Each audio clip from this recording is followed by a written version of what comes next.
does it bother you that they don't speak your language or visiting your country? Do you go like, what the fuck is wrong with you, you stupid son of a bitch? Yeah, of course No, not. unless you're an Yeah, asshole, of you course don't. not. You're like, oh, you try to, yeah. Yeah, So it's the same when you go yeah, somewhere and you're like, how do you get to the airport? And I go, what the fuck is he saying? I think yeah. he's going like this. He's looking for birds or something. Oh, I bet you the airport.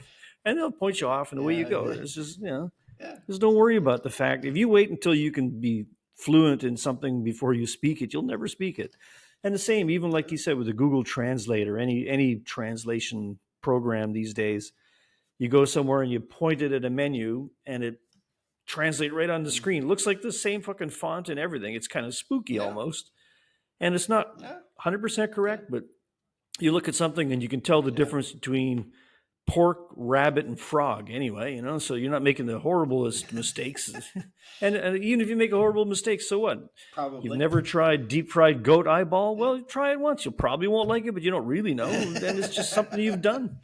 It's like, hey, Yeah, yeah. Out here, you get crickets for beer food. yeah, Fried spicy deep crickets. fried crickets. Yeah, yeah. At least they're not jumping off the plate. That's Yeah, I that, mean, that, it's that would put it over the top. That catch your cricket. No, that's only in the high just class punch them. places where it's fresh. High class, fresh ones. Yeah, I mean, even that, Oh the shit. thought of eating a cricket, like, okay, I'm not saying this ever going to be my favorite, but I mean, if someone was scooping their hand into a barrel of shit and eating it, maybe I'd say, nah, I don't think I want to try that. But if a lot of people are eating Yeah. a bar snack, give it a shot. Mm, I mean, like, yeah. duck tongue. Duck tongue Yeah. in Taiwanese Duck bars. bills. Is it the Yeah. best? No, but does it, They're not so you good. know, No. No. not so good. No. No, but it's like still, it's like, so what? It's not, not the end of the world if you've eaten one by Yeah. mistake. Beer food in That's not a fucking Big Mac. beer Blah. food in China.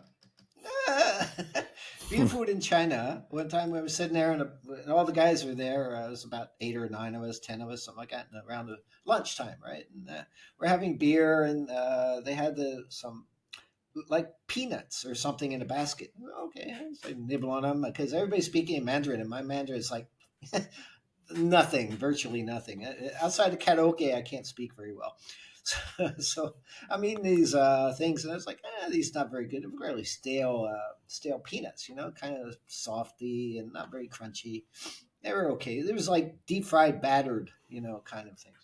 And then I got halfway through this basket. Yeah, basket about so big, and it's like, I'm getting tired of these. I take a look at it. Hey, they look funny. They don't look like peanuts. You know how the peanuts have the skin, right? On the outside Yep. when you have the shell and stuff. Well, that wasn't skin. I looked closer. I was like, oh, fucking, these are wings. It's like I'm eating deep fried bumblebees or some bees or some shit. It's like, and they go, oh, you like some? You want their basket? I go, no, one basket's enough. It's enough. Thanks. I was like, no wonder damn things aren't crunchy. It's like, sometimes you don't know. You don't want to know sometimes. I guess stale peanuts, okay. Deep fried Sometime bumblebees, though, not knowing is the only way you're going to try something. Sometime. I remember in where was I in That's Cambodia, true. That's true. heading off to a forest somewhere. Might have even been with you. Oh, No, yeah. I had my QC guys with me. Anyway, I was going somewhere and on this Yeah. truck stop, which is basically some huts and a couple of diesel tanks on a hill. Yeah. And in Okay. the snack food, road food area, I'm looking. Oh, they got all these. Looks like deep fried crab, and you're going like, okay. Yeah. So wait a minute, we're like a real long way away from Yeah. anywhere a crab should be. That doesn't make sense. Yeah, Yeah, you walk over exactly. and they're big. They're Exactly. like hand-sized Wow. spiders, deep fried spiders. Uh-huh. The big fuzzy tarantula-ish, whatever Wow. they are there, and it's like Really? everyone's Wow. just grabbing them and whacking them back, and Wow. even some of my QC team, the quality control inspectors, are with me from Malaysia. Chinese Malaysian guys, Yeah. they're across there. And, Yeah. oh Yeah. yeah, blah, blah, blah, blah. Yeah. It's like, Yeah. yeah. If I had not known what it was, it would have been a better chance I'd been eating some of it. But Decided to forego that one, huh? Yeah. Yeah, Africa had some really nasty ones too, and they were hanging the roadside. It was like not fried rats. I think were roasted or something. Field rats, but all stretched out. Really, no, thank you. No, no. There are limits to stuff that we go to, but and in China, when we always eat in China, I always wait for the Chinese guys to eat first before I go. Here, try. No, you try first, and then if you. And then sometimes the guy said, "No, I don't want this one." I was like, "Why are you giving it to me, man? You're not going to eat it. Why are you buying it for me?" No. Well, you should try it. It's like, well, shit. You try it first. But sometime, if you're going to be somewhere for a while, sometime the way to deal with that is right at the beginning of the trip. There's when you know that you're going to be you can tell the kind of guys you're with if they're going to be the ones that are going to be doing like that on the whole trip. Like, here, try this, try this. Right?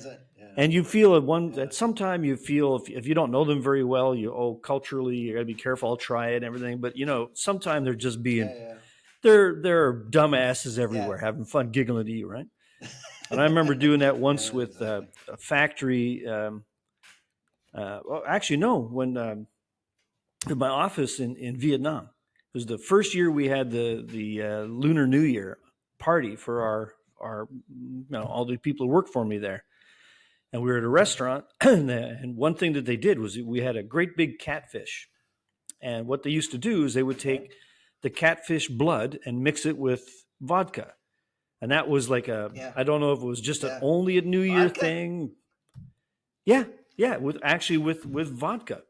So I think it was maybe the Soviet Russian influence there too, or something was coming in. Oh, okay, yeah. So anyway, they pull this off, and you can see my staff. They're kind of like talking to each other. Okay, boss man, here, like, take this. So okay, I see what it is. It's like, okay, catfish, blood, and vodka. They mix it. So I take it, but I make everybody else take one too, and I say, okay, let's go, everybody. Yeah, exactly.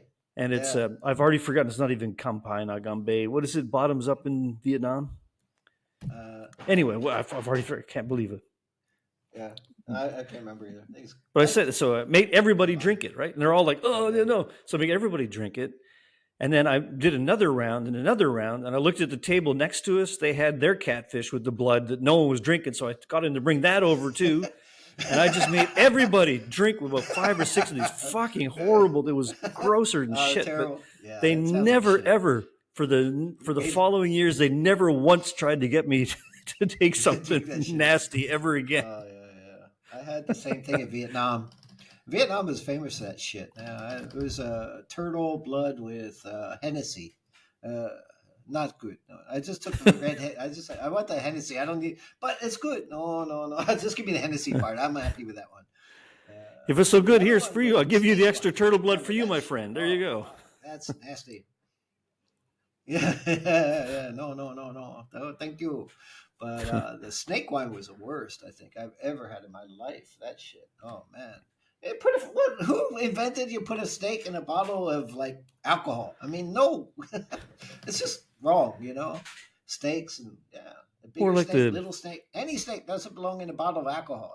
What about even back in Taiwan, the snake bile in the baijiu in the white lightning? Right? Yeah. Oh god, that's even worse. And this was really weird. I remember I had a.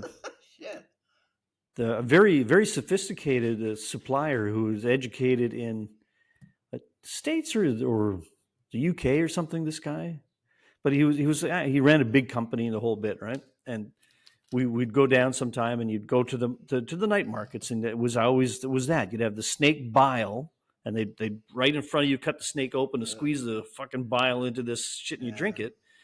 And it's fucking horrible and gross. Nobody likes that. Even the guys there don't like it. But this guy was so convinced. This was back when AIDS was first becoming known. Okay. And he was convinced that drinking snake bile with the white lightning would keep you safe from AIDS. So he would, every night we'd go out somewhere, we'd be taking other customers and stuff out. We'd have to hit up the market first. He'd pound back a couple of those, then we go, and you know what happens in evening entertainments and when you're entertaining customers in Asia. So he would go do it.